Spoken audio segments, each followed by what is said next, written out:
Muchas gracias. Pues retomamos aquí nuestra asesoría técnica especializada.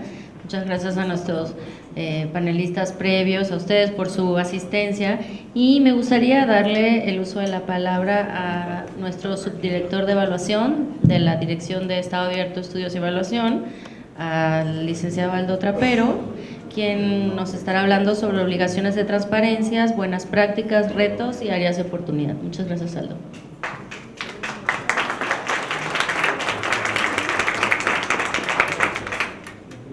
¿Pueden hacer el cambio? Buenas tardes a todos, qué gusto verlos aquí, qué gusto que estemos compartiendo en esta cuarta y última asesoría del año. Y pues ahora sí, iniciando en lo que ya comúnmente todos ustedes conocen, de cómo se desenvuelven las asesorías. El tema, para no ser repetitivos con lo que hemos visto en las otras tres y en las que hemos visto de manera personalizada con cada uno de los sujetos obligados, lo que va a consistir, como ya mencionó la directora, la maestra Ecri Colmenares, es, se va a dividir este módulo en obligaciones de transparencia, retos y, bueno, áreas de oportunidad, retos y buenas prácticas. Lo que hemos encontrado con las ya tres evaluaciones que se han hecho en el instituto en lo que conlleva el año 2019, la primera que fue respecto al ejercicio 2018, la segunda que fue a los 35 sujetos obligados de reciente incorporación al padrón, y por último la que se presenta en breve, que es la solventación, ¿no? ¿Cuáles han sido las enseñanzas, cuáles han sido las buenas prácticas y cuáles han sido también las áreas de oportunidad que hemos encontrado de manera general a ustedes como sujetos obligados? ¿Por qué evaluamos?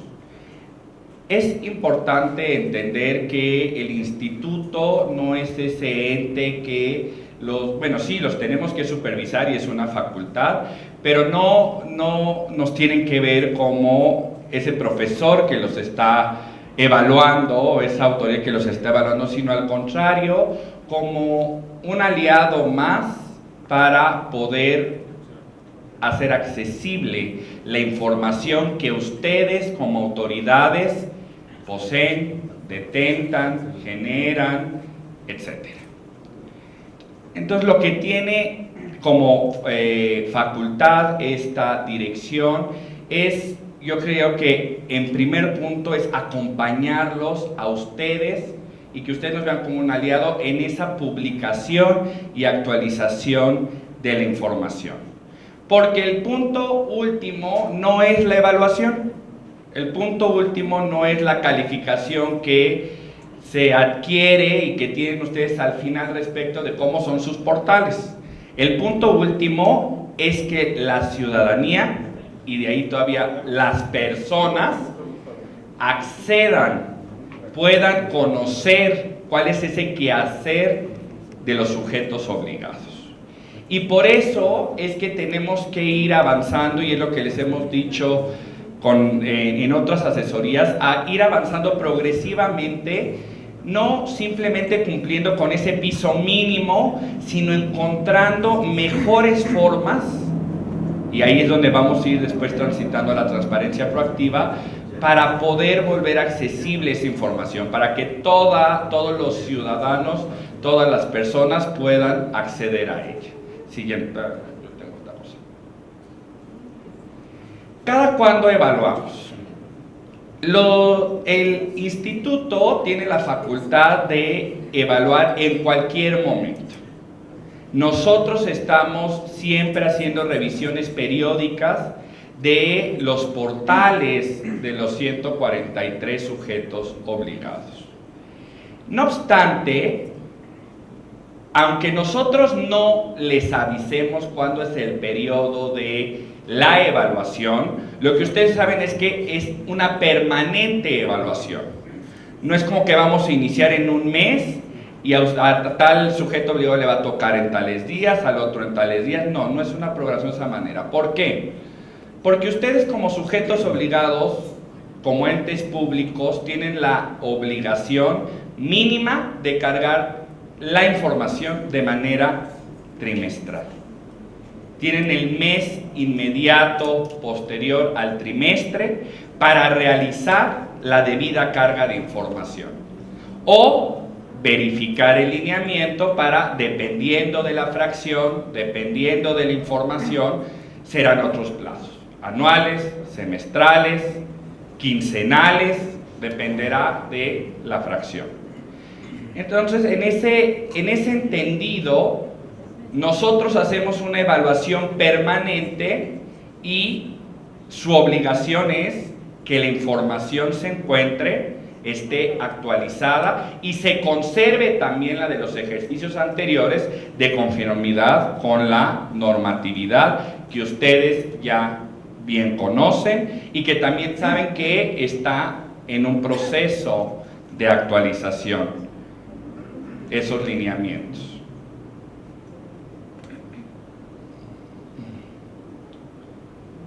Como a varios ya les habíamos explicado, y eso se encuentra en los lineamientos, en la metodología de evaluación, dentro de la información que ustedes publican, que ustedes cargan, que ustedes actualizan, se evalúan 4 criterios. Los criterios sustantivos de contenido que hacen alusión a la existencia per se de la información. Los criterios adjetivos, que se dividen en 3, los de actualización, que es ver que realmente cumplan con la periodicidad con la que tienen que estar cargando, los criterios adjetivos de confiabilidad, ver que quien está cargando la información, y ahí ojo, la responsable no es la unidad de transparencia, y eso comuníquenselo a sus unidades administrativas. Ustedes coordinan esa carga, ustedes piden que les proporcionen la información y ustedes tienen la obligación sí de revisar que no haya incongruencias, pero no son los responsables. Los responsables son las distintas áreas administrativas. Y criterios adjetivos de formato, que es que cumplan con los formatos que ya les fueron asignados a ustedes, que no se modifiquen. Ahí no hay tanto problema en la plataforma nacional, porque si ustedes modifican el formato no les va a permitir la carga. Pero donde no se tienen que eliminar criterios es en la parte de la publicación en sus portales institucionales, donde sí son libres de innovar, donde pueden ir más allá y publicar más allá o hacer sí un reacomodo, porque la ley no los obliga a publicar el mismo, no obstante no pueden ir a menos. Estos criterios que nosotros evaluamos buscan que la información que ustedes están entregando como autoridades sea igual para cada sujeto obligado, que el ciudadano que busque remuneraciones la encuentre de la misma forma presentada en cualquier sujeto obligado a quien vaya a tocar la puerta. Busca generar igualdad entre esos sujetos, homologar cuál va a ser la información que se va a publicar. Y yo les hago aquí una pregunta, y es una pregunta de evaluación, y está a discusión. Si en un formato donde les piden distintos criterios, distintos rubros a llenar, por ejemplo, de las contrataciones, de los contratos que tienen que subir de contratos laborales, vamos a manejarlo así, y encuentran todos los criterios llenos, pero al acceder al hipervínculo donde tiene que estar el contrato, 1, no se puede acceder a ese contrato, o 2, me ponen un machote de contrato. ¿Está bien o está mal? ¿Quién dice que está mal? ¿Todos dicen que está mal? Porque he visto que varios se han puesto machotes de contrato. Por eso, no voy a decir quién. Pero qué bueno que todos estamos en la sincronía de decir que están mal.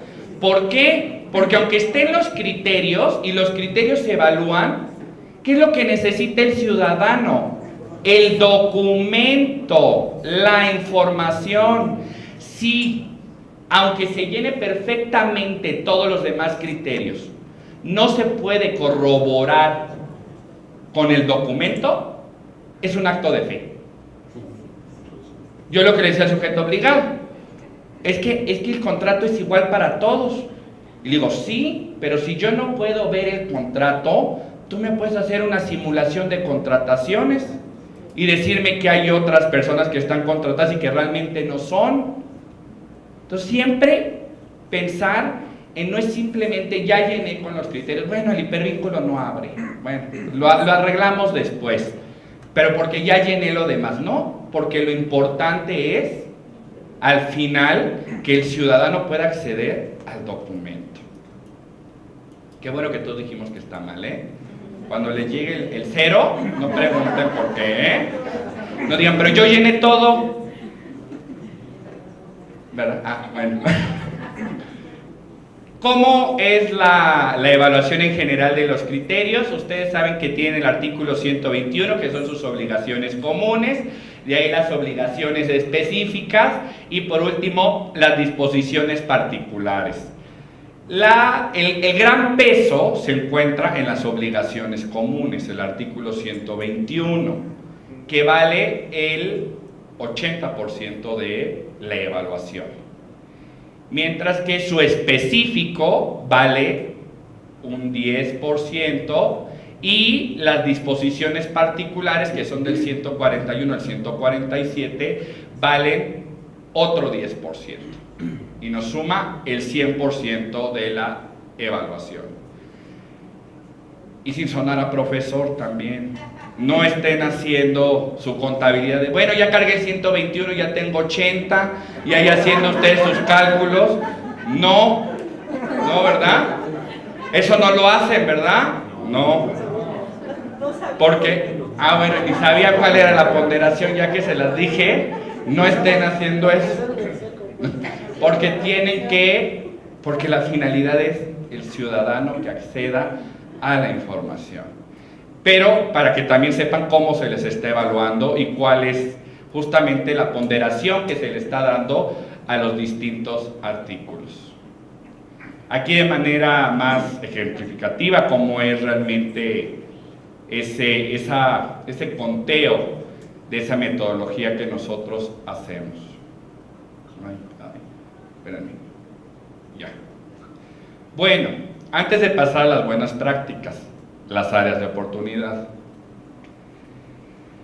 La primera, que es una obligación, o sea, esa no es ni área de oportunidad, esa es la obligación. Publicar atendiendo al artículo 116, que nos dice, publiquen de manera trimestral, cuando menos, y atender lo que dice los criterios de actualización y conservación de la información. Es el primer paso. El segundo, y que he visto y se ha visto en muchos sujetos obligados, uno, que no lo publican con el periodo que debe ser, o sea, que es de manera anual iniciando el año, y dos, que a veces pasa el año y nunca lo publicaron, y no sé por qué, porque es algo muy sencillo, que es publicar el calendario de actualización. Publicar cuáles son los artículos y las fracciones que a ustedes les tocan por sus competencias, por sus atribuciones, por sus facultades, y asimismo informarle a la ciudadanía cada cuándo se va a estar publicando ese calendario, esa información en atención al calendario. Y de ahí pasamos a una buena práctica. ¿Qué es lo que tenemos que avanzar? Aunque es una obligación de transparencia, volver de manera más dinámica ese calendario, informarle al ciudadano de una manera más dinámica cómo tiene que ser esa carga, porque el ciudadano no tiene la obligación de leer el lineamiento. El ciudadano no tiene la obligación de conocer cuándo tienen que cargar. No es su obligación. Entonces, ustedes pasar a publicar un calendario, generar un calendario dentro de su página que vaya anunciando cuáles son sus periodos de carga. ¿Por qué? Porque algo que hemos visto en las denuncias, cuando ingresan denuncias a los sujetos obligados, es que meten una denuncia por todos los trimestres y meten una denuncia por periodos de conservación, que el ciudadano no tiene por qué saber que no va a estar esa información porque él no tiene por qué leer el lineamiento.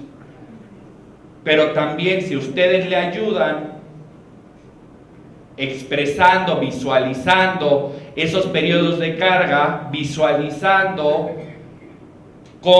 qué periodo de conservación es, también evitan ustedes ese estilo de denuncias.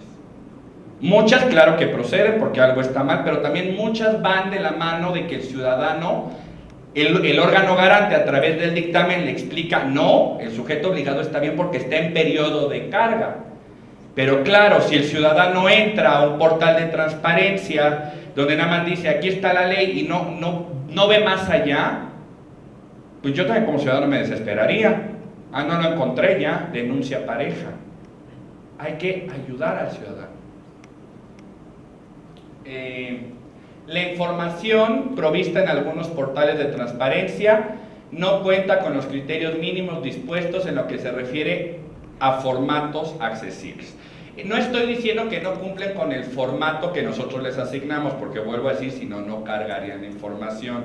Pero lo que tenemos que transitar de manera progresiva es, y a varios ya se los dije, por ejemplo, en la publicación de sus contratos, en la publicación de las sentencias, los laudos, etcétera, el organigrama, que sea en datos abiertos, que el ciudadano pueda manipularlo, que el ciudadano pueda copiar desde ese mismo formato.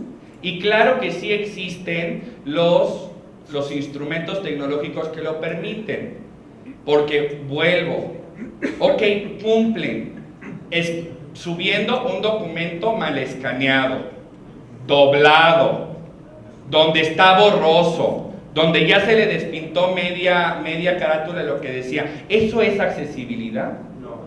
Eso es, pues estoy tratando de cumplir y subo lo que ahí se va. Entonces, si no se puede y lo van a escanear, mínimo escanearlo bien, ¿no? Y de ahí de manera progresiva caminar a los formatos abiertos, que cualquiera pueda manipularlo. ¿Y por qué lo digo? Porque ahorita, y ya lo comentaron bien nuestros compañeros, si no pueden leer, ellos a través de la tecnología utilizan un programa que les lee el documento, pero el programa no puede leer una imagen, y una imagen mal escaneada. Pues hay que pensar a quién le estamos proporcionando esa información y que realmente no es accesible, no simplemente por estar cargada es accesible. Los sujetos obligados deben publicar la información en un lenguaje sencillo, con perspectiva de género y usando formatos accesibles y abiertos, lo que ya les dije. Las notas es un gran ejemplo. Sí dice fundar y motivar, que significa poner el artículo y decir el por qué no se generó, el por qué, pero en un lenguaje ciudadano.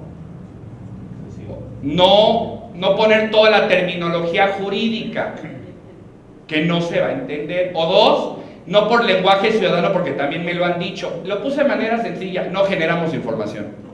Esa es mi nota.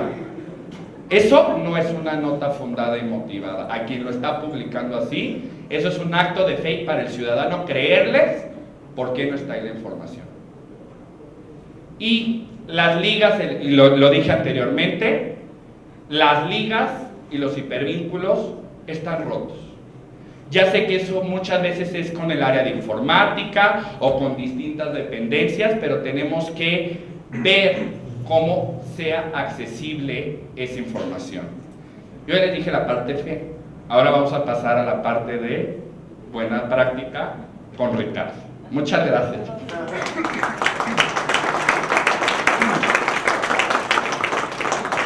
Y que conste que no es maestro. Pues muchas gracias, querido Aldo. Pues sí, muy interesante y además sí es muy importante que tomemos en cuenta todos estos pequeños detalles. No está de más recordarles que tanto Aldo como todo el equipo de la Subdirección de Evaluación están disponibles de lunes a viernes, todo horario laboral, para recibirlos de forma cotidiana, sin cita, con cita, bueno, preferiblemente con cita, por teléfono, correo, todo, sabemos lo más accesible que se puede la asesoría, así la brindamos. Muchas gracias nuevamente a ustedes por todo ese apoyo para los sujetos obligados.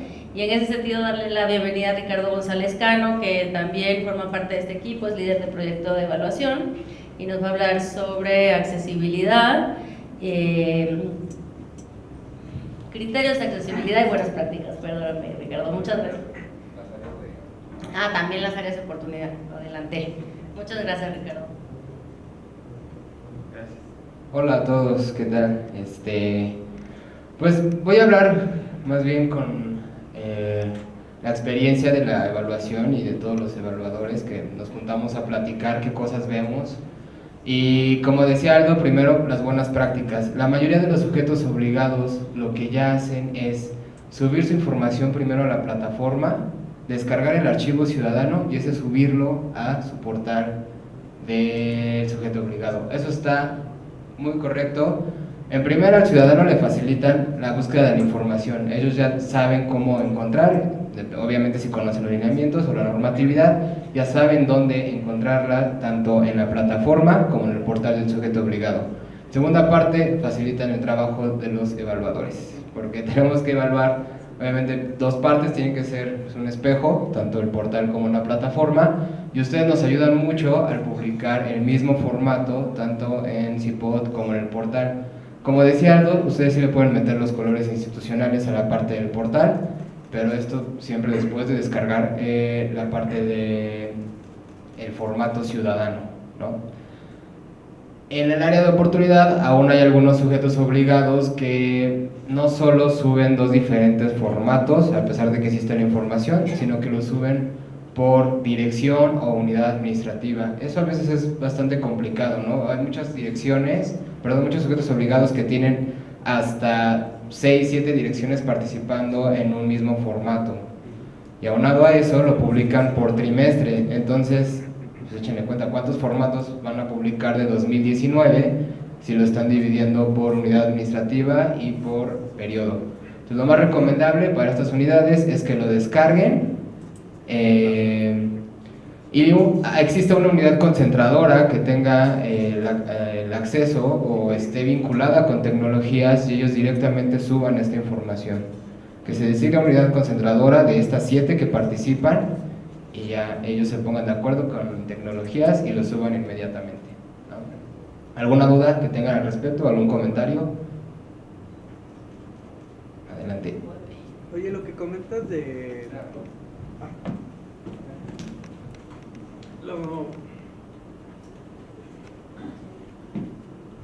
Lo que comentas de descargar el formato ciudadano para que sea el que se cargue al portal, no sé, yo siento que eso es como un poco no tan práctico como el ciudadano. Te explico por qué. Porque hay formatos que, sobre todo los que tienen IDs, que tienen tablas obviamente, cuando tú descargas el formato ciudadano te sale una serie de números, pues mucho, ¿no? O sea, 250.320. Y cuando tú lo pones en el formato para el portal, es difícil localizar ese ID al momento de buscarlo en la tabla. Nosotros, por ejemplo, lo que hacemos en Cuauhtémoc, que es literal, el formato que nosotros cargamos al CIPOD, hasta que el CIPOD no nos lo valida, ese mismo formato que nosotros cargamos al CIPOD es el que replicamos al portal, teniendo la garantía de que es exactamente el mismo. Así que, porque digo, yo lo había visto porque al descargarlo, igual como tú dices, descargarlo y después hacer el filtro por trimestre, se pierde o como que puede pasar de que la información termina, sí, viciándose un poco por la cantidad del número tan grande que es las IDs. Por eso mismo como que vimos como que era más accesible, porque cuando tú subes un formato al CIPOD de tu, por ejemplo, tercer trimestre de 2019, pues tú lo pones con los IDs de 1, 2, 3, 4, 5, ¿no? Eso fue lo que tratamos de hacer, porque es mucho más fácil localizar para el ciudadano un ID que tiene 1, 2, 3, 4, 5 hasta el 50, por decir algo, que el 25.520 y de ahí 50 para abajo, ¿no? Creo que es lo que hemos tratado nosotros de hacer, porque es un poco más amistoso para la ciudadanía localizar IDs chiquitos que IDs con 4, 5, 6, 7 dígitos. Yo solamente como que estaba pensando que eso es más práctico que nosotros lo hemos implementado. Gracias, David. En esa parte les voy a poner el ejemplo del instituto. Nosotros lo que hacemos es que a todos estos formatos de tipo tabla les ponemos un vínculo en donde te está solicitando la tabla. El número que tú vayas a presionar, del 1 al 50, suponiendo que tiene 50 registros ese archivo, te va a mandar a otro Excel donde está la tabla completa y nosotros cambiamos esos números, los que mencionas del ID, ¿no? Filtramos por trimestre, cambiamos del 1 al 50, en nuestra tabla ponemos el mismo número y se lo mandamos a tecnologías para que ellos suban, nos creen el hipervínculo y los agreguemos directamente en nuestro formato. Y es un poco más laborioso, pero esto nos asegura que la información sea la misma en los dos sitios, tanto en el CIPOD como en el portal. Muchas veces hay, ya saben, el error de dedo o se nos fue una tecla, lo que sea, y se pierde la lógica que llevan estas tablas. Como recomendación sería esa, que crean un hipervínculo para cada tabla. Sin problema, después nos podemos poner de acuerdo para explicarles cómo funciona más a detalle en el instituto. Ahora que habló David, y va también en relación a las buenas prácticas, otra de las cosas es el cambio en las páginas principales de los sujetos obligados. Hay muchos sujetos, también en el instituto, que en la página principal ponen el banner de noticias y arribita está lo del portal de transparencia y todo eso. Hemos encontrado varios sujetos obligados que ahora ponen un buscador inmediatamente, y hay uno que por ejemplo nos gusta mucho y lo usamos mucho de ejemplo, que hace la pregunta ¿en qué te puedo ayudar? Y tú pones simplemente directorio y te manda a la fracción 8 del 121 en la página principal. Y esa parte para el ciudadano y para las unidades de transparencia es una gran ayuda porque te puedes ahorrar solicitudes, si está la información correcta, denuncias, etcétera. Eso es una buena práctica de algunos sujetos obligados, me acordé porque de David lo maneja de esa manera. Con un simple link, un simple buscador, que a veces hasta Google te ayuda a tenerlo linkeado con todos tus archivos. Ellos ponen la simple palabra directorio, adjudicaciones, licitaciones y te manda directamente a este portal, ¿no? Ahora que lo comentaba Aldo en relación a las áreas de oportunidad y el calendario de actualización, nada más les quisiera recordar una cosa: tienen que publicarlo en enero, ahora ya que va a terminar el ejercicio, para que vayan preparando este archivo y en enero, en los primeros días, lo publiquen para que en el momento en el que se realice la evaluación del ejercicio 2019 ya no tengan problema y que no les haga falta el calendario de actualización respecto al ejercicio 2020, ¿vale? No sé si tengan alguna duda, algún comentario.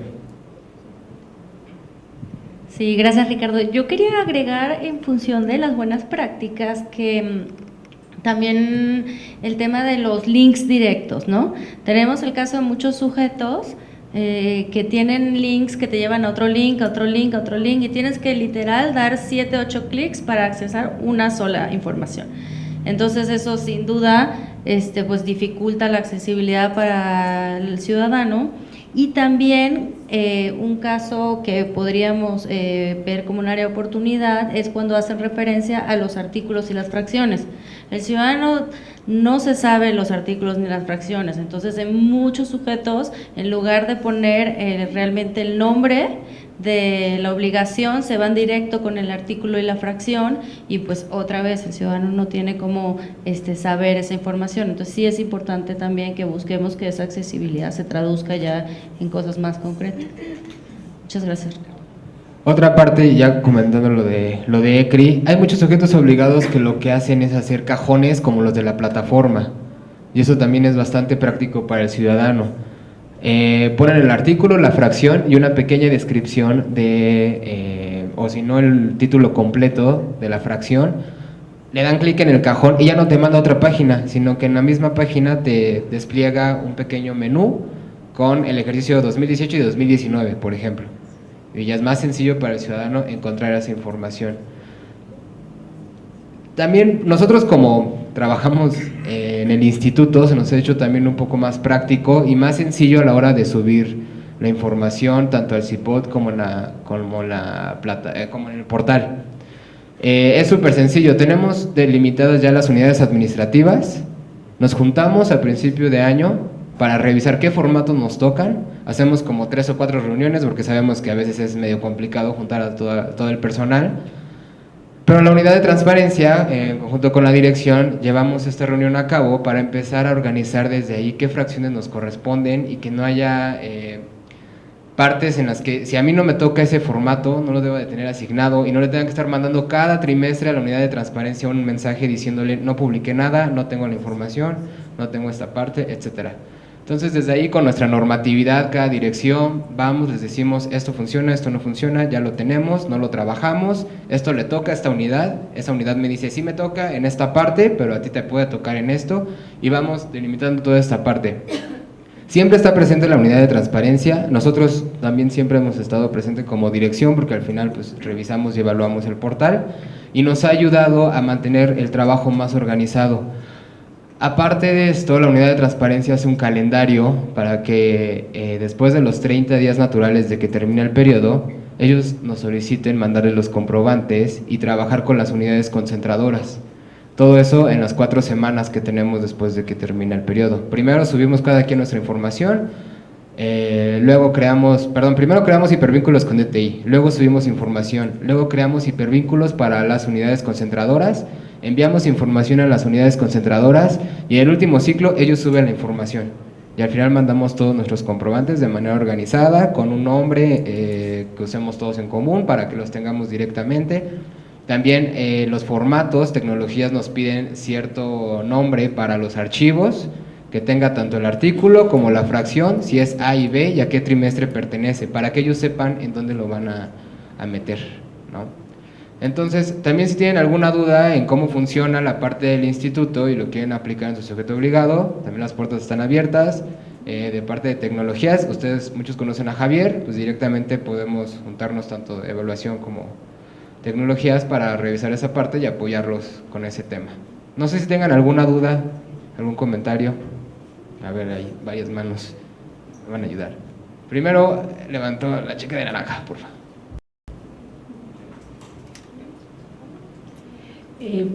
Buenas tardes, del Mecanismo de Protección Integral para Personas Defensoras de Derechos Humanos y Periodistas. Nosotros tenemos una duda. Nosotros revisamos las obligaciones que nos correspondían y viene, por ejemplo, con respecto a la Comisión del Agua y a la Comisión Medioambiental, que obviamente no tiene nada que ver con nosotros. Nosotros hicimos un escrito desde marzo de este año solicitando la disminución de obligaciones y nos contestaron que no se podía, pero entonces cada trimestre pues lo único que hacemos es justo poner esa información no corresponde al mecanismo y les ponemos el link de la página de, en este caso de agua, pero bueno, pues cada trimestre nosotros tenemos, y seguramente obviamente todas las áreas, mucha carga laboral y además pues tenemos que estar cada trimestre contestando, esa no es obligación del mecanismo porque pues no tiene nada que ver, ¿no? Es la parte del agua, es medioambiental, es PGJ, son como entre 20 y 22 obligaciones que no tienen nada que ver con el mecanismo. Y te digo, hicimos el escrito y nos contestaron que se quedaban tal cual. Sí, justamente sabemos que ese es un tema, de hecho en los nuevos lineamientos que van a salir eso ya se eliminó. Entonces, al final, al cierre, les voy a platicar un poco sobre lo que estamos haciendo con los nuevos lineamientos, a partir de cuándo aplicarían. Entonces, pero sí es un tema sobre el que ya tomamos nota y justamente, pues, ya para el año que viene no van a tener que hacer esa carga. No, gracias a ustedes. ¿Había alguien más de este lado? Gracias, buenos días, Alcaldía de Milpalta. En nuestro caso tenemos algunas unidades administrativas que definitivamente no quieren hacer el llenado de las fracciones.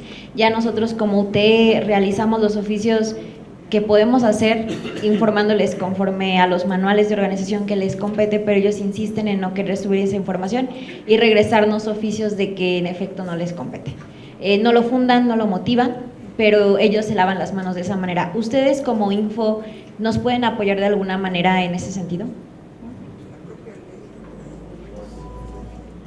¿Ya? ¿Me oigo? Sí, perdón. Para responder esa pregunta, y hago una connotación, tienen sus comités de transparencia. Recordemos que los sujetos obligados, arriba de su unidad de transparencia, tienen al comité. El comité es ese órgano colegiado que lleva la rectoría del tema de transparencia, protección de datos y archivos. Y el comité tiene la facultad de establecer políticas de cómo se tienen que realizar las cargas, porque es algo que ha pasado, que vienen con nosotros a decirnos cómo usted lo tiene que cargar, y le decimos, no, para eso está su comité, para que les dé esa línea de quién carga, quién no, y cómo se va a dividir la información, quién es la concentradora. Y en el tema que ustedes tratan, el comité tiene la facultad de requerirle a las unidades que realicen la respectiva carga según la política que han diseñado, y si no, el mismo comité tiene la facultad de dar vista al órgano interno. O sea, ya sé que nace, o sea, quienes van a estar de acusones son ustedes mismos, pero esa es la facultad que tiene el comité. ¿Por qué nosotros como instituto no?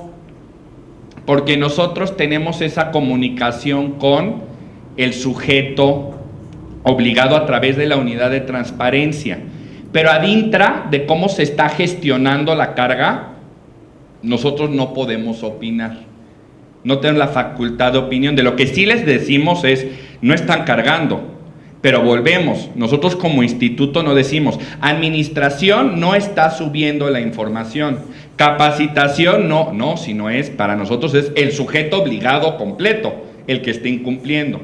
Quien tiene esa facultad ad intra de sus sujetos obligados es el comité de transparencia, y es el que tiene que llevar esa rectoría, y cuando los problemas rebasan a la unidad de transparencia, a quien tienen que subir es al comité. El artículo 94 de la ley dice que cuando el área administrativa no te hace caso, unidad de transparencia, le escribas al superior inmediato. Antes de llegar todavía al comité, la propia ley nos ampara en las unidades de transparencia. Chequen el artículo 94. Ese les va a dar la salida, y de ahí van a poder tomar otro tipo de criterios. Gracias. Otra pregunta. Sí, de este lado. ¿Qué tal? Mucho gusto, soy Jorge Gómez, de Secretaría de Salud, soy el encargado del portal. ¿Cada cuánto se hacen cambios en los formatos? Debido a que me he topado a veces cuando se le dan los formatos a las áreas, donde se modifican, no sé, columnas, las mueven de un lado para el otro, algo por el estilo. ¿Cada cuánto se hace eso? Debido a que regularmente siempre me encuentro con algo que se me hace un poco así como que me acaban de cambiar uno donde al final estaba actualización y validación, y después lo pusieron como que dos hacia la derecha. Sí, si no luego lo checan, y si no luego les mando un correo de dónde están. Otra cosa, ¿por qué subir nosotros como, bueno, las personas que suben a la Plataforma Nacional de Transparencia, por qué no buscar una manera más eficiente? Debido a que cuando tú subes en la plataforma dependes tanto de la velocidad como de los servidores que tienen ustedes. ¿Por qué no pensar mejor en un agente, nosotros como personas que subimos, no como visualizadores de los ciudadanos?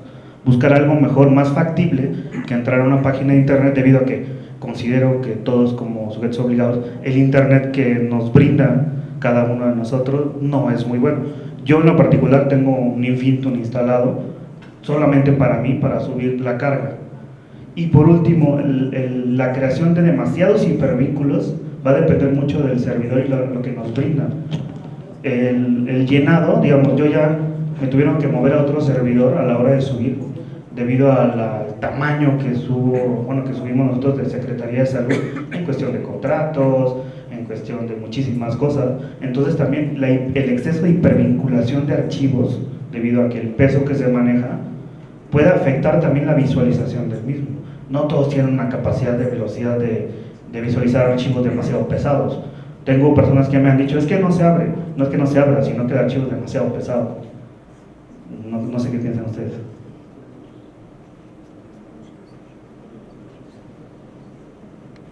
Ok, a ver, por partes. Primero, de los lineamientos y los formatos, más bien, se van a hacer las modificaciones a fin de año, pero en sí, la parte de que hayan cambiado las columnas o algo así, la última modificación viene de parte del Sistema Nacional de Transparencia y fue a finales del ejercicio 2017 para iniciar en 2018 la primera carga, que es cierre de año, ya con los nuevos formatos, agregándose las columnas en la mayoría, de inicio y término de periodo, y la parte de fecha de actualización, validación y el campo nota, en lugar de estar en la parte de abajo, se agregó al final de cada formato. Eso fue a finales de 2017 y a partir de enero los empezamos a usar. Nosotros, pues, depender prácticamente de esta parte del sistema nacional, tenemos la obligación de actualizar los formatos para la Ciudad de México. La última modificación se realizó también en diciembre de 2017, una vez que salió este lineamiento, esta modificación a los lineamientos, lo trabajamos y es por ello que ahorita pues también estamos trabajando en la adecuación formal, ¿no? Por la cuestión del pleno y toda esta parte. Ahora bien, pues la parte de la plataforma viene directamente del INAI, no depende de la Ciudad de México. El INAI son los que tienen los servidores para albergar toda la información de todo el país. Entonces, no sé, directamente ahí sí es del INAI esta cuestión de subir la información y es un mandato pues, del Sistema Nacional de Transparencia. No sé si en esa parte quisieras agregar algo, Aldo. Ya se tomó nota por parte del Sistema Nacional de Transparencia de lo que están comentando respecto de las cargas y respecto también porque con la nueva entrada de la ley de archivos también ya nos metió nuevas obligaciones y ver qué se va a considerar como pues también para cuestiones de clasificación archivística, si lo que se está subiendo al portal, sí o no.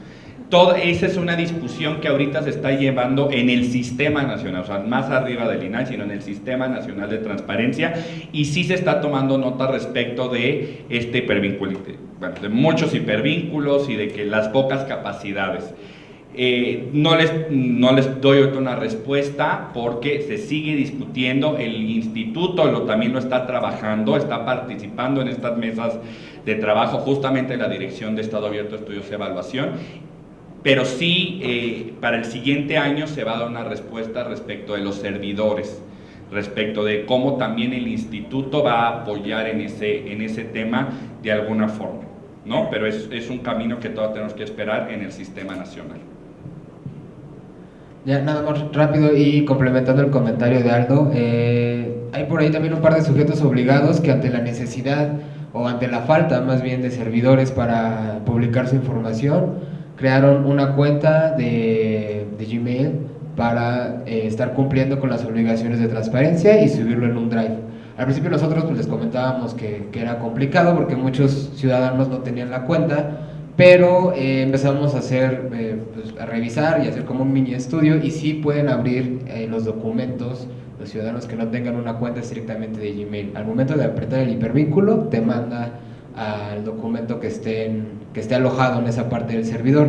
Entonces pues podría ser una solución inmediata en lo que se delibera esta parte de los servidores, que también, como dice Aldo, nosotros también ya nos comentaron de parte del Sistema Nacional, pues que tenemos que trabajar en esa parte, pero la solución inmediata que les daría y que varios sujetos obligados, ahorita recuerdo un par, pero varios sujetos obligados están usando, es subirlo a una carpeta de Gmail, crear una cuenta para la unidad de transparencia, que ellos tengan los servidores, ya es mucho más sencillo porque ellos pueden hacerlo desde su lugar, jalan el documento, lo ponen en el navegador web, e inmediatamente les dan el hipervínculo y ese hipervínculo lo pegan y ahí sí pues no hay esta cuestión de que lo movió el servidor o se desapareció el hipervínculo o que ya no funcione, ¿no? Ya depende nada más de la unidad de transparencia si mueve de dirección ese archivo. Listo. Tenemos una última pregunta. Una última pregunta, por favor. Cuauhtémoc, Natalia Cuauhtémoc, solamente saber en qué fechas o para cuándo ya tendremos los lineamientos. Eso les voy a comentar al final. Formatos para los alcaldes, para los concejales. Sí, esa parte es justo a la que vamos, por cuestión de tiempo, pues ya Ecri va a dar esa parte. Teníamos otra aquí de la agencia digital. Hola, Shaniel de la agencia digital. No es pregunta, es como comentario complementario para el compañero. No es necesario la creación de un drive. La agencia digital creó el sitio CDMX, pero te tendrías que poner en contacto con la agencia para que te den tu usuario y tu contraseña para la creación de los hipervínculos. Entonces, no es necesario como tal.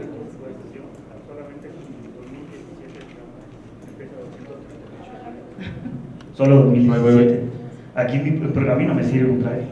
O sea, aquí sí dependo mucho de, digamos, yo soy ingeniero de sistemas. Muchas de las cosas que no me funciona es eso, es la capacidad de peso. 2019 me pesa medio tera. O sea, y ahí súmale, es 2019, 2017.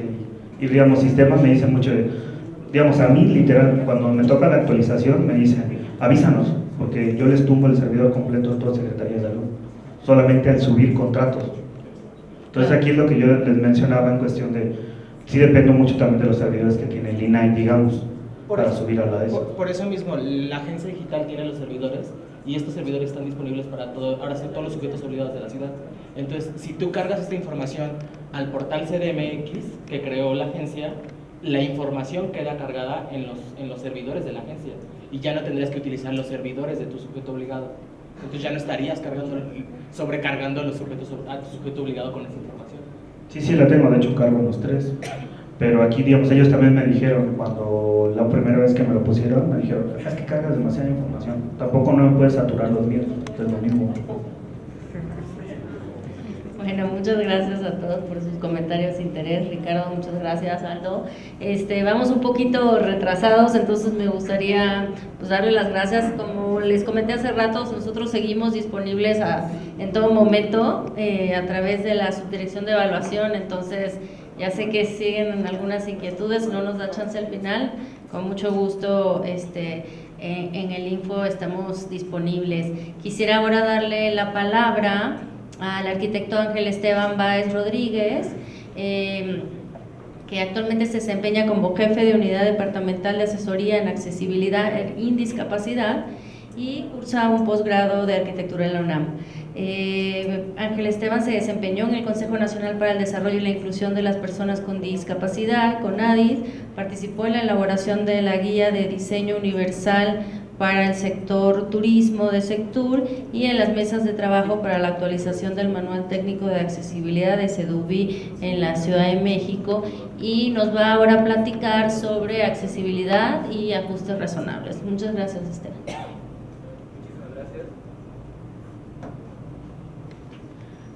Muy buenos días, muchas gracias por la invitación a InfoDF de parte del Instituto de las Personas con Discapacidad. Nos da mucho gusto estar aquí con ustedes para compartir un poco sobre el tema de accesibilidad y ajustes razonables. El Instituto de las Personas con Discapacidad es el ente encargado de coordinar con el Ejecutivo local el diseño, supervisión y evaluación de las políticas públicas en materia de discapacidad. En ese sentido, contamos con la Jefatura de Unidad Departamental de Asesoría en Accesibilidad, que es la encargada de promover la actualización normativa en materia de accesibilidad, así como coadyuvar con otros entes del Gobierno de la Ciudad de México a promover la accesibilidad al interior de sus instancias y en otros entornos. Para abordar la plática, sí me gustaría abordar primero unos puntos claves, unos conceptos claves antes de empezar de llegar al tema de accesibilidad. Uno de ellos es el entorno. Quizás lo voy a partir, como lo mencionaba, mi profesión es arquitecto, entonces bueno, nosotros partimos entendiendo el entorno como el entorno construido. Precisamente en el caso de la diapositiva que se está mostrando actualmente, se muestra la fachada del Palacio de Bellas Artes, y bueno, elegimos este edificio, digamos, emblemático de la ciudad, porque estoy casi seguro que todo el mundo tenemos o lo conocemos bastante bien. Cuando hablamos del entorno, hablamos de que existe una relación entre todo ser humano y su entorno. Uno de ellos es, bueno, primero la memoria. Un edificio, por ejemplo, en el caso de Bellas Artes, es un edificio histórico, por lo tanto hay una memoria compartida en la ciudad. Todos tenemos una referencia de ese inmueble, así como nuestros padres, nuestros abuelos también tuvieron una referencia de él. Entonces, sí, una parte muy importante, una característica muy importante del entorno es precisamente esta memoria compartida. Asimismo, el entorno se vuelve un escenario de expresión para todas nuestras actividades. Puede ser de distinto tipo. Es muy común ver en las noticias que Bellas Artes sale como trasfondo de algún evento, porque precisamente forma parte de esta identidad, de una relación que tenemos hacia nuestra ciudad. Y precisamente en ese sentido, también el entorno es referente de nuestra identidad, y así también es la base de nuestro sentido de pertenencia a la ciudad en la que vivimos. Entonces, sí era muy importante partir un poquito de esta parte del entorno, porque nuestros entornos suelen tener muchas barreras. Digamos, partiendo un poquito desde la parte arquitectónica, existen barreras físicas, aquellas barreras que le impiden de manera física a algunas personas poder llegar a ciertos servicios. En el caso de la imagen que se muestra ahorita, para barreras físicas se muestra una persona usuaria de sillas de ruedas tratando de recibir una información o algún servicio. Sin embargo, al encontrarse frente a una barra de atención bastante alta, pues le impide o le limita bastante la interacción con la persona que está al otro lado. Tenemos también barreras de percepción. Estas en el entorno son muy importantes. Por ejemplo, en la fotografía se muestra una coladera abierta, que bueno, por ejemplo, para una persona con discapacidad visual se vuelve un riesgo, así como para muchas otras personas. Entonces, sí es un tema. En cuanto a barreras de percepción, nos referimos a aquellas cosas que de repente estamos acostumbrados a vislumbrar visualmente, sin embargo, pues no todos a veces tenemos chance de darnos cuenta. Y sin embargo, un poquito más abocado a lo que he escuchado a lo largo de la mañana, se encuentran también las barreras en la comunicación y la información, que quiere decir en esta parte en cómo interactuamos con las personas y en cómo les brindamos la información que tenemos disponibles para ellos. Me interesaba mucho iniciar por esta parte de las barreras, porque antes de abordar como el tema de accesibilidad, quería repasar el artículo 1 de la Convención sobre los Derechos de las Personas con Discapacidad. Para quienes no la conozcan, la Convención es el documento máximo a nivel internacional que rige las estrategias de los estados que forman parte de ella para garantizar la inclusión de las personas con discapacidad en distintos entornos. El artículo 1 de la Convención define específicamente las personas con discapacidad, incluye a aquellas que tengan deficiencias mentales, intelectuales o sensoriales a largo plazo que, al interactuar con diversas barreras, puedan impedir su participación plena y efectiva en la sociedad en igualdad de condiciones que los demás. Esta definición en el tema de inclusión marcó un parteaguas. ¿Por qué? Porque empezó de cargar la responsabilidad de la discapacidad en la persona y empezó a mirar en los entornos en donde habita y en hacer hincapié de que existen distintas barreras que sí condicionan en mucho cómo la persona participa o cómo no participa en su entorno. En el caso, no se alcanza a ver muy bien en la imagen. Bueno, en este lado sí. Hay un pequeño croquis que me gusta mucho, en el cual se observa a un niño con discapacidad motriz y frente a él se encuentra la escuela. Entonces, la escuela está al subir unas escaleras. Entonces, este pequeño croquis nos sirve como una pequeña reflexión. ¿Qué es lo que impide a esta persona acceder a su derecho a la educación? Si es la discapacidad misma o es el entorno que está lleno de algunas barreras que le impiden llegar a un aula y poder estar en igualdad de condiciones con sus demás compañeras y compañeros. Este es el concepto clave de la inclusión. Entender que en nuestro entorno existen diversas barreras que limitan la participación de muchas personas. Hago un pequeño paréntesis.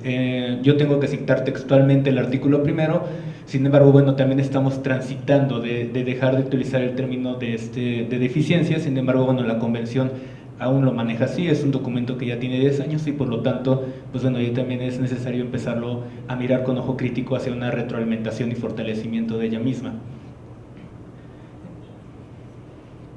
Entonces, ya entrando un poquito en materia, ¿qué es la accesibilidad? La accesibilidad la entendemos como toda la combinación de elementos constructivos y operativos. ¿Qué quiere decir esto? No solamente se refiere a elementos que configuran un edificio, también tienen que ver aquellas situaciones en el tema de la interacción que también forman parte de las barreras que pueden existir. Entonces, por eso se define la combinación de elementos constructivos y operativos que permiten a cualquier persona con discapacidad entrar, desplazarse, salir, orientarse y comunicarse con un uso seguro, autónomo y cómodo. Aquí haría un paréntesis. En las 3 imágenes que se ven, se muestra en la parte de arriba, se muestra una rampa.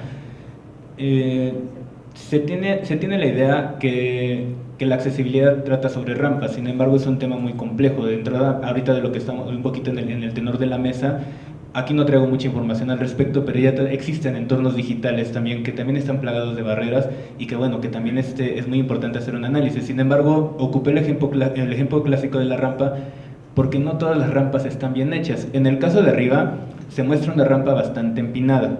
Entonces, lo que ocasiona es que esta rampa no le brinda seguridad al usuario o a la persona usuaria. Entonces, lo que se aprecia en la imagen es una persona que al tratar de subir, lo que pasó es que el peso le ganó y abanicó hacia atrás la rampa. Entonces, eso, una rampa mal hecha es un tema de que no garantiza seguridad a las personas. Existen aquellas rampas que quizás no son riesgosas, sin embargo, en la segunda imagen, en la central, se muestra una rampa que está un poquito más empinada, sin embargo, es posible más fácil de transitar. Sin embargo, precisamente por la longitud y por la pendiente, obliga a que la persona requiera de un apoyo para poder usar la rampa. Entonces, la rampa está limitando la autonomía de la persona.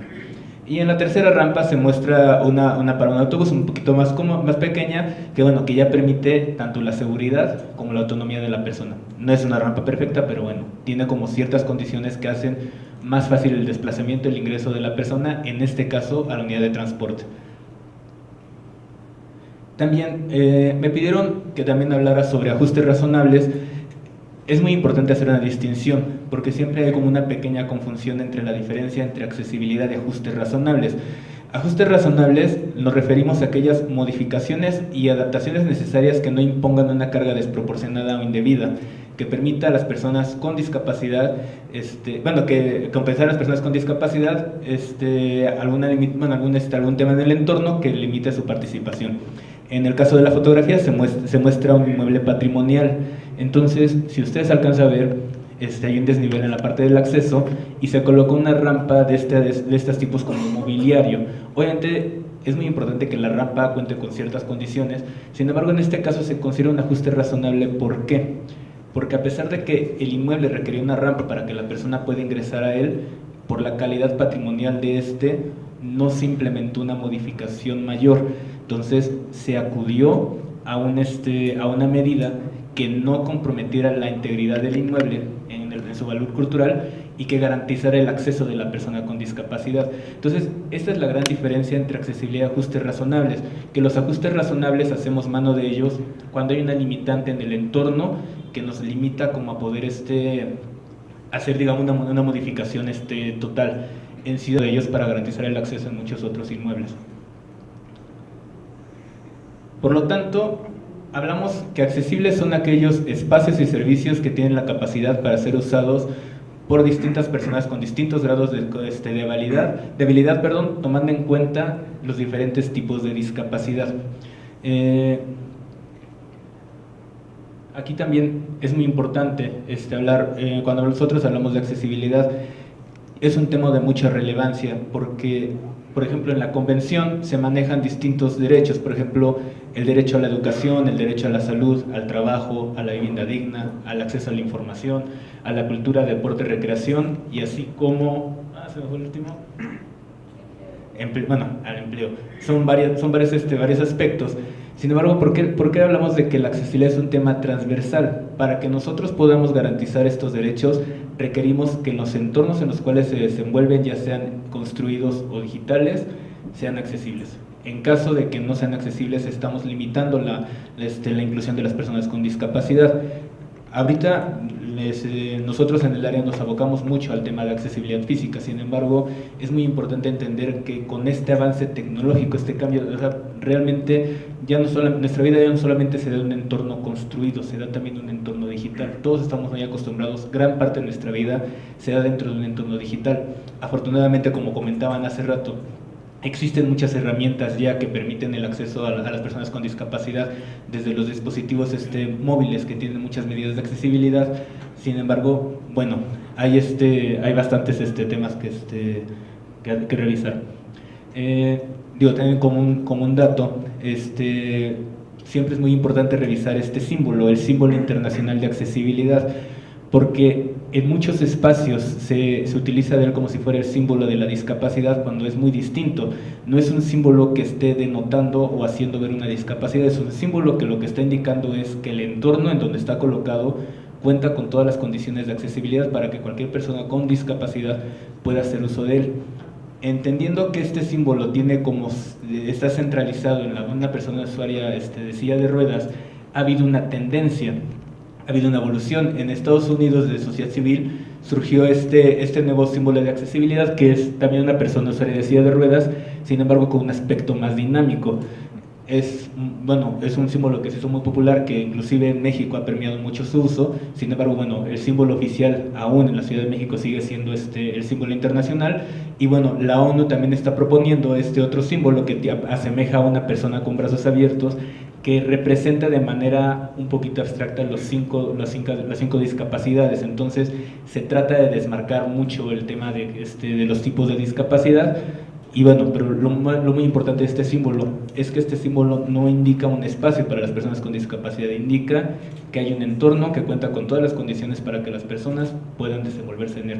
Y es muy importante, ¿por qué? Porque en muchas delegaciones, en muchas alcaldías, se abusa de él y se colocan entornos en donde ni siquiera existe un elemento de accesibilidad. Y bueno, también por eso es muy importante vigilarlo como ciudadanos. Traté de irme un poquito rápido. Es muy importante entender que la accesibilidad, bueno, ya lo dije hace un momento, no habla solamente sobre rampas. Hay distintos elementos que responden de mejor manera para cada tipo de discapacidad. Entonces la accesibilidad realmente es un espectro muy amplio que sí tiene como propuestas específicas para cada tipo de discapacidad. Haciendo un repaso, existen 5 tipos de discapacidades, que es la psicosocial, intelectual, auditiva, visual y la física motriz. Por ejemplo, para la discapacidad visual, las barreras que existen en el espacio construido es la falta de elementos que se perciban de manera no visual. Es decir, por ejemplo, digamos en la zona de los trenes, cuando uno aborda, no en todas las estaciones aún existe una franja de advertencia que le indica a la persona que llegó al borde del tren. Entonces todos estamos acostumbrados a tener una percepción visual de que nos estamos aproximando al borde del tren. Sin embargo, bueno, las personas con discapacidad, en este caso visual, requieren de un elemento que les indique que llegaron a ese tipo. Afortunadamente, Metro ya tiene bastante bien identificado este tema y en sus remodelaciones ya está incluyendo toda una franja de pavimento táctil a lo largo del tren. Si no mal recuerdo, una de ellas es Estación Insurgentes, Pino Suárez, y bueno, progresivamente se va a ir implementando este tipo de aditamentos. Y bueno, también es muy importante en el caso de discapacidad visual, el acceso a la información, hablar del tema del sistema braille, que es bueno, este tipo de estrategia que va a permitir a las personas con discapacidad visual acceder a los formatos escritos e impresos. Digo, ya hay muchos avances en el entorno digital, sin embargo nunca se debe dejar de lado la existencia del sistema braille. Para la discapacidad auditiva existe la lengua de señas mexicana, que bueno, también ha habido ciertos avances en cuanto a medidas de accesibilidad en el entorno físico. Sin embargo, la gran barrera a la que se enfrentan las personas con discapacidad visual es que cuando llegan a recibir un servicio no existe una persona que domine la lengua de señas mexicana, y por lo tanto hay una barrera de comunicación e información que le impide a la persona, digamos, adquirir toda la información que requiere en ese momento. Para la discapacidad motriz, bueno, ya es un tema más como de espacios físicos. Entonces hablamos de desniveles y escaleras, así como superficies irregulares. Entonces sí es cierto, para discapacidad motriz es cuando más se requiere se requiere una mayor modificación del inmueble, porque a veces una recomendación de las que hacemos implica la adecuación de un elevador o la construcción de un elevador. Entonces sí estamos hablando de digamos que de un costo grande de inversión por la parte de los entes. Sin embargo, un ajuste razonable que se puede hacer en estos casos, sin hacer del lado la necesidad de ser accesible todo el inmueble, es adaptar en planta baja un espacio que cuente con todas las condiciones para que la persona con discapacidad pueda recibir la atención que tiene derecho a recibir en cierto ente. Muy importante, esa es la diferencia entre un ajuste razonable y la accesibilidad. No se deja de lado la necesidad de modificar el inmueble completo, pero en el momento o en el lapso se atiende con una medida digamos momentánea, que no representa una mayor inversión. Se atiende de cierta manera, sin embargo no se está cumpliendo el criterio de accesibilidad. Para el tema de discapacidad intelectual o cognitiva, bueno, en el espacio construido hablamos mucho del tema de la navegación. Por ejemplo, cuando no conocemos un inmueble y estamos buscando un espacio, nos orientamos mucho por la información que está disponible en él para poder nosotros encontrar al sitio que nos dirigimos. Un caso claro, por ejemplo, es el metro. El metro, al darse cuenta de que era un sistema complejo de navegación, lo que implementó es un sistema de colores y de patrones que permiten a la persona saber orientarse. Entonces nosotros estamos muy acostumbrados, aunque no conozcamos la estación de metro bien, sabemos leer muy bien cómo está plasmada la información en él para poder orientarlos. Es un tema de accesibilidad cognitiva, aunque bueno, Metro lo hizo hacia otro público objetivo, sin embargo resultó bastante beneficioso para toda la población. Y por último, la discapacidad psicosocial, que quizás no hablamos, es un poquito distinto en cuanto a los temas que revisamos en materia de accesibilidad.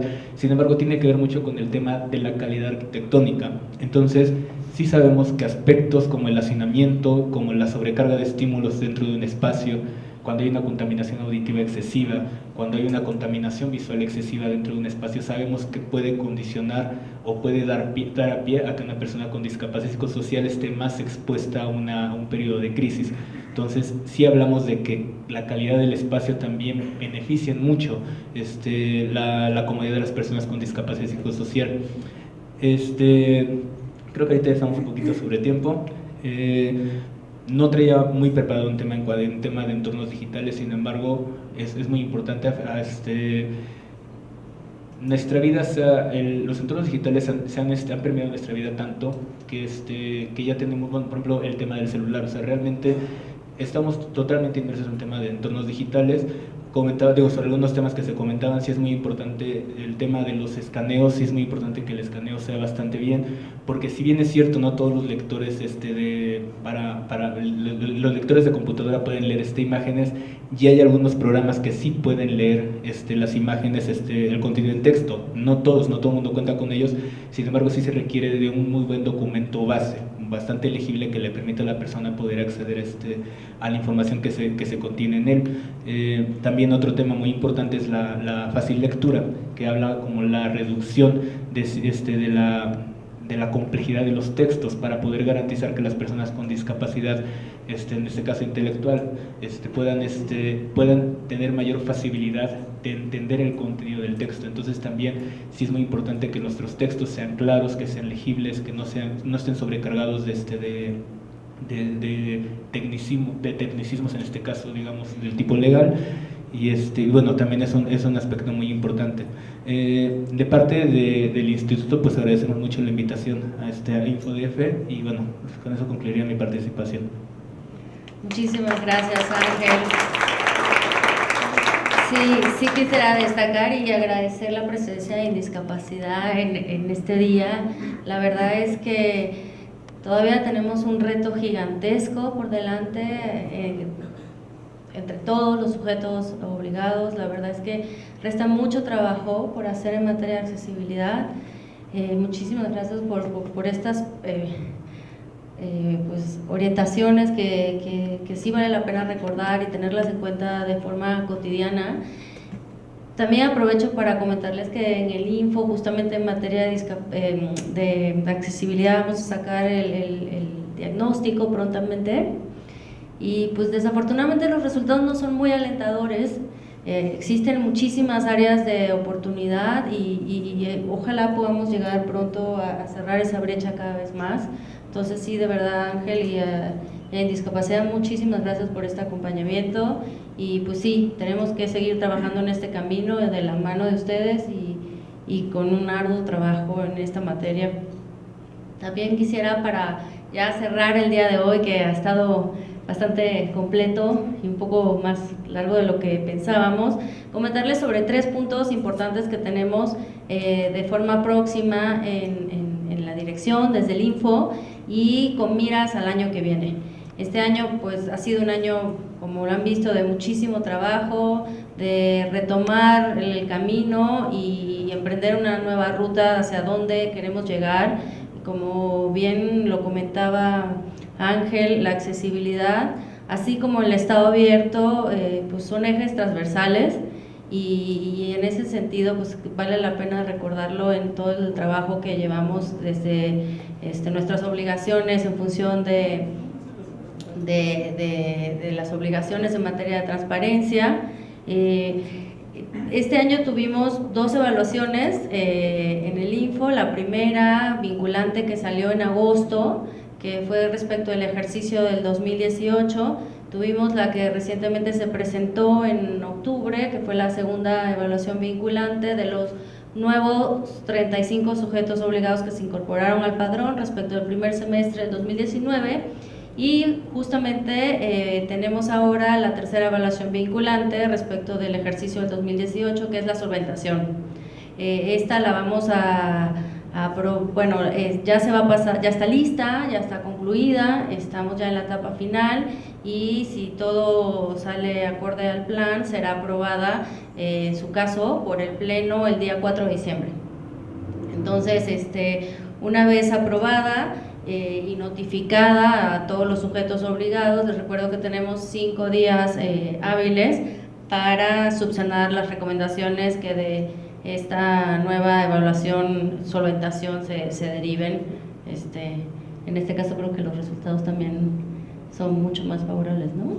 Sí, la verdad es que hay muy buenas noticias para muchos. Esperemos que pronto podamos todos llegar a ese piso mínimo que, como decía la comisionada, es justamente eso, cumplir con la ley.